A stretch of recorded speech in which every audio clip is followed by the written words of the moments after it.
Hello दोस्तों, स्वागत है आपका हमारे यूट्यूब चैनल पर। आज हम जानेंगे कि व्रैप टोकन्स क्या है। व्रैप टोकन्स डेफी में एक गंभीर समस्या का समाधान प्रदान करते हैं। Cross chain liquidity. प्रत्येक ब्लॉकचेन और उसके मूल टोकन को साइलो के रूप में सोचने, उस विशिष्ट टोकन की मांग उस नेटवर्क पर निर्भर अनुप्रयोग का निर्भर करती है। डेफी और इसके जटिल और देने वाले वास्तविक तंत्र को तत्काल निपटाना तकनीकी की आवश्यकता होती है जो सभी ब्लॉकचेन में काम करती है। इस तकनीक के बिना ब्लॉकचेन पूरे उद्योग के विकास से लाभ नहीं उठा सकता है। व्रैप टोकन्स अपने ब्लॉकचेन के बाहर देशी टोकन यूजर्स की पेशकश करके उन साइलों को देते हैं जो अधिकांश श्रृंखलाओं में विविध निवेश साधनों को सक्षम बनाता है। व्रैप टोकन्स बिटकॉइन कैसे काम करता है। सभी यूजर्स एएवीई और मेकर जैसे तृतीय पक्ष व्यापारियों के माध्यम से WBTC का उपयोग करते हैं। जब यूजर बदले में WBTC का अनुरोध करता है तो व्यापारी अपना BTC लेता है और इसे बिटगो को भेजता है, जो WBTC DAO द्वारा प्रबंधित एक संरक्षक है। पिछले सदस्य में प्रत्येक बिटकॉइन और व्रैप बिटकॉइन वाली तिजोरी कस्टोडियन का प्रतिनिधित्व करती है। एक बार जब बिटगो को व्यापारी से बिटकॉइन प्राप्त हो जाता है तो यह WBTC के बराबर इथेरियम ब्लॉकचेन पर एक ERC20 टोकन का खनन करता है।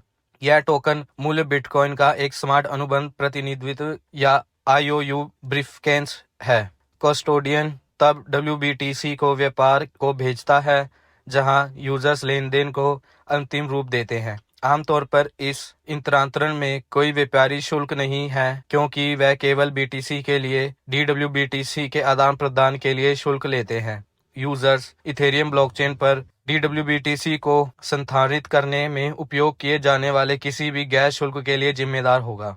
इथेरियम प्रासंगिक तंत्र में NADTW इस प्रोटोकॉल का उपयोग बिटगो की बैलेंस शीट की निगरानी के लिए करते हैं। जब DWBTC को संपार्श्विक या विनिमय संचयी के रूप से स्वीकार करते हैं, यदि बिटगो अपने आस पास रखे BTC की तुलना में अधिक WBTC का खनन करते हैं तो चेन लिंक के प्रोटोकॉल का उपयोग करने वाला प्रत्येक एप्लीकेशन WBTC प्राप्त करना बंद कर देगा। एक आंकी गई टोकन या मुद्रा के मूल्य को विभिन्न दृष्टिकोण का उपयोग करके किसी अन्य संपत्ति डिजिटल या भौतिक से जोड़ा जा सकता है।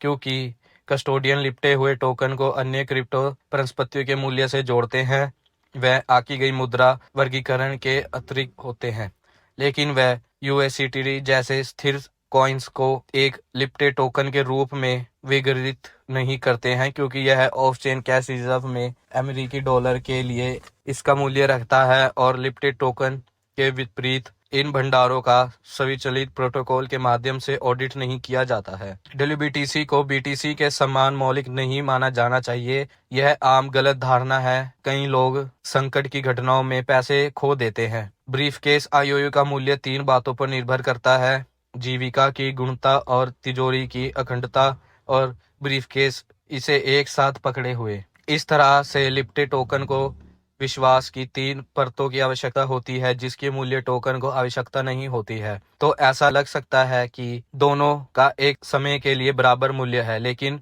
मंदी के बाजारों में व्रैप टोकन का कथित मूल्य मूल टोकन की तुलना में तेजी से गिर सकता है। इस तरह से व्रैप टोकन्स अपना पेग खो सकते हैं, भले ही उनका संतुलन अभी भी 1.1 क्यों ना हो। व्रैप टोकन्स का बाजार संक्रमण जोखिम एक क्रिप्टो बाजार छूत एक वितरित संकट है जो एक प्रोटोकॉल या क्रिप्टो क्षेत्र से दूसरे में फैल रहा है। संक्रमण की संभावना तब अधिक होती है जब प्रतिभागी संस्थानों और बाजारों में क्रेडिट जोखिम वितरित करते हैं। तो व्रैप्ड क्रिप्टो के साथ बढ़ी हुई पूंजी दस्त भी छूत के बढ़ते जोखिम के साथ आती है।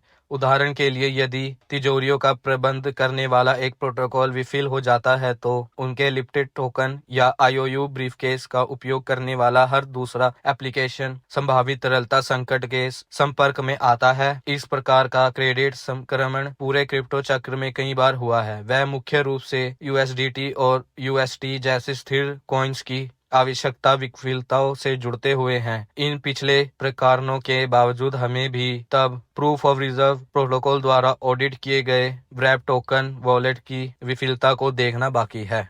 हमारे YouTube चैनल के साथ जुड़ने के लिए हमारी वीडियो को लाइक करें, कमेंट करें और सब्सक्राइब करना मत भूलिए। धन्यवाद।